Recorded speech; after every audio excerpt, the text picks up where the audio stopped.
Who's next on our list? I see that the Tracy firearms Wilson. community is represented by the CCFR. Now, Sheila, you are more firearms fluent I than am.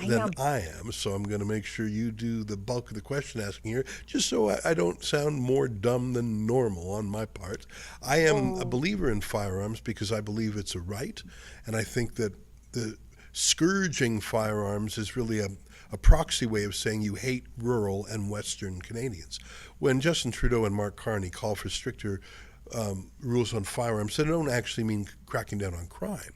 We know that because of how they treat criminals.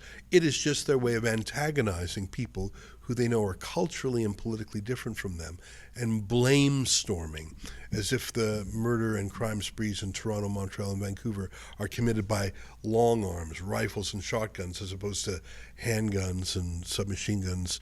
Let me hand things over to you, Sheila, to stop my errors. no, you're doing good. You're doing good, Ezra. You know what? I listen to a lot of liberals talk about guns, so it can be a lot worse than what you're trying to do right now.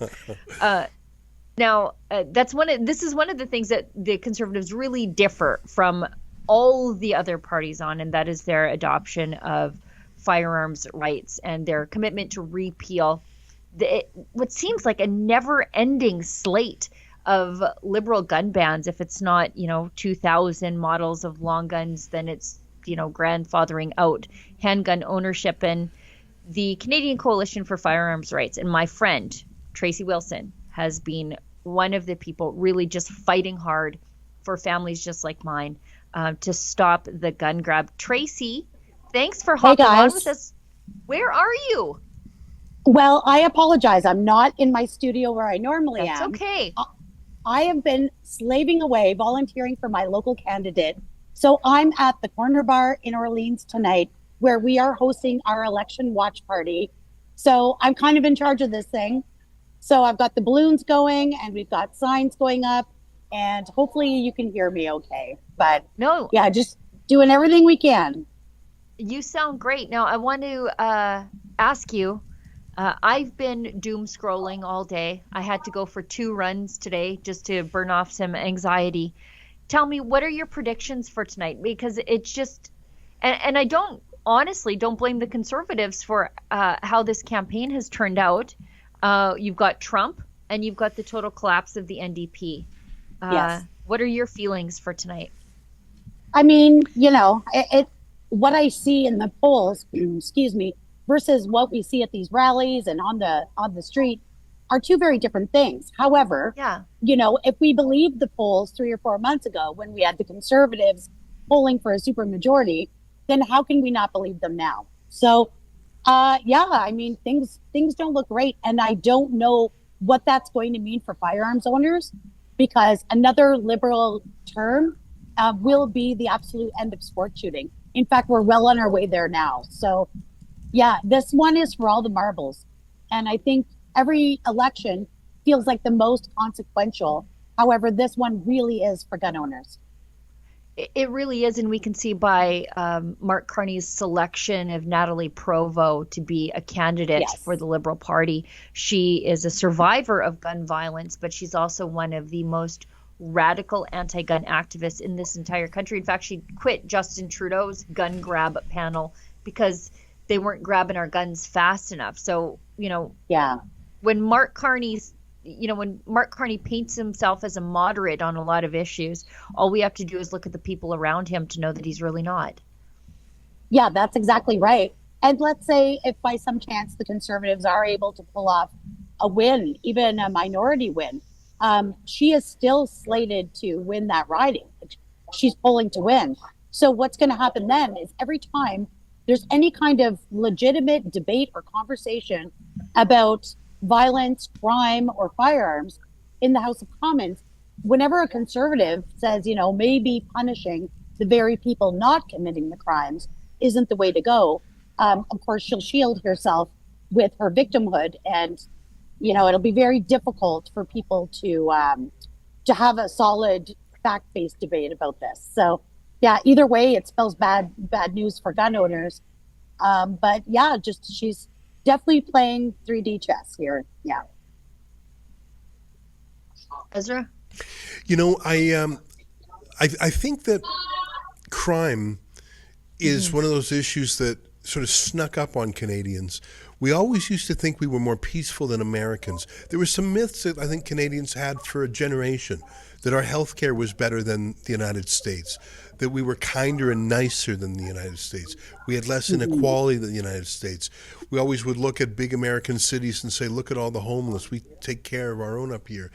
And almost without noticing, like there was no announcement, but all of Yeah, those things have been found to be false.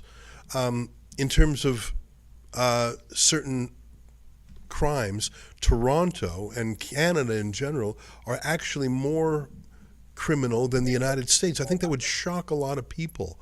In terms of homeless encampments, that was not really a Canadian thing. That was something we would go to Skid Row in LA or the Tenderloin district of San Francisco and say, wow, that's what it's like in heartless capitalist America.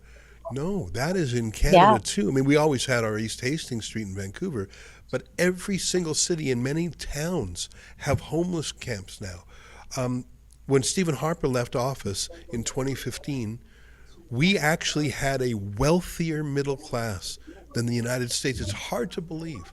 There was even a point of time when our Canadian dollar was higher than the US dollar. All of those things are gone, and it's sort of like the old analogy of the boiling frog. Is you throw a yeah. frog in boiling water, it hops right out, so the saying goes, whereas you slowly raise the temperature and it'll sit there and be boiled alive. And that's what I find so depressing about the polls that suggest there'll be a liberal win tonight, is that the people, I think young people feel like they were thrown in a pot of hot water, but old people Hmm. say, well, it's not that bad. I can still make do. And, I don't, my house is paid off and I live in a nice neighborhood, so crime generally doesn't come to me. I don't know. I just think that a lot of the conceits that we had, a lot of the things that we said to ourselves to feel morally superior. You know that Chapters Indigo slogan, the world needs more Canada. I, Yes. I think I think there's a kind of condescending snobbishness there, and all of a sudden, all those things aren't true. Even let me just throw another example out there: peacekeepers. 30 years ago, I mean, I remember Jean Chrétien boasting about peacekeepers. The Liberal Party, that was one of their things: the Charter of Rights and peacekeepers and Medicare. Those were the three pillars, I'd say, of the Liberal Party. Well, I don't think there are. I don't think there's any peacekeepers on any UN missions that are Canadian right now. I could be wrong on that. I don't think there's a single one. And Medicare, I mean, don't even get me started. No one believes in that anymore. And the Charter of Rights, we saw that shredded by the Liberals during the pandemic era, especially during the Emergencies Act. And it took a judge more than a year to say, no, that was unconstitutional and illegal. The damage had been done. So I think a lot of the things that made Canada great are gone. And that's why the Donald Trump's banter about us joining the U.S. as the 51st state. There are some people who like that, and if I recall a poll, I think it was Ipsos Reid, the people most interested in that are young men who say, "How I just can't make a go of it anymore." If you're a 70-year-old married couple, you don't care. You've got your house, you've got a pension, you'll be fine. But you're a young guy starting off in life. You're not. I think there's a lot of, and I mention all this because I think we're safer than the United States. You don't need a gun for home defense. And really, I mean, the number of home invasion robberies in Toronto is so frequent. Even in my own neighborhood, I live in a pretty, respectable neighborhood. There are home invasions a few streets away from me. It's crazy. That's what Canada is today. Yeah, that's right. I'm actually here in Orleans, which is an eastern upper middle class suburb of Ottawa. And we're having the same problems here. We've got a Facebook group where people report crime in their area, and it's constant posts all day long, things going on out here in the burbs where stuff like this, I've been out here for 30 years. You never heard of it before. But I think for the average Canadian who maybe doesn't, understand the issues of public safety and gun control, all they need to do is look at which party you that has law enforcement agencies from across the country stacking up behind it. And that would be the Conservative Party. So, I never thought that we would end up in this kind of situation where public safety has become a partisan issue. But it's 100% true. The Liberals' policies have made Canada more dangerous than it's ever been. And that's like, that should be a big deal to everybody, regardless of who you vote for. All right. Sheila, any last thoughts from you about the firearms issue? What if Pierre Poilievre ekes out a win? What does he do in the first 90 days to help the firearms owning community? Well, I think the first thing he's got to do, of course, is reverse the gun bans. He's promised that. It's, the Liberals banned the guns, but actually haven't followed through with the confiscation program yet. I'm sure they will, should they win. However, that would, of course, cost the taxpayers billions of dollars that could be reallocated to things like border control, reduce the smuggling of illegal guns, all of those things. We've discussed it many times. So to me, I think canceling that multi-billion-dollar boondoggle of a gun grab and giving those resources instead to securing the border and making Canadians safer and stopping illegal smuggled guns, that will immediately have a positive impact on public safety. And it needs to be done the moment he wins. The moment he wins. From your lips to God's ears, Tracy, thank you so much for your hard work on the firearms file and sticking up for law-abiding people just like me. Tracy, how do people find the good work that the CCFR does? You can find us at ccfr.ca. Of course, we've got our bi-weekly podcast. You can find that on YouTube or wherever you watch your favorite podcast. And we've got a national TV show on Wild TV, CCFR Radio on the air. Great. Thanks so much, Tracy. Best of luck tonight. Thanks. God be with us all. Yeah.